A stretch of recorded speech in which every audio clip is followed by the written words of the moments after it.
A ball is tied to a string and swung along a vertical circular path, and we're asked to find a critical speed to prevent the ball from falling inside the circle.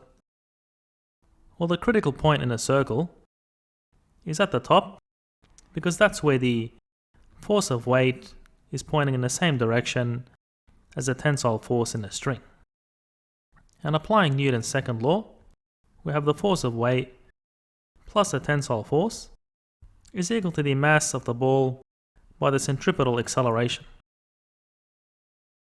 And when the tension in a string is 0, we have the force of weight, which is the mass by the gravitational acceleration, is equal to mv squared on r.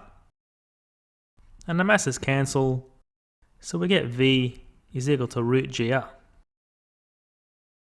And calculating this out, we obtain 4.4 meters per second.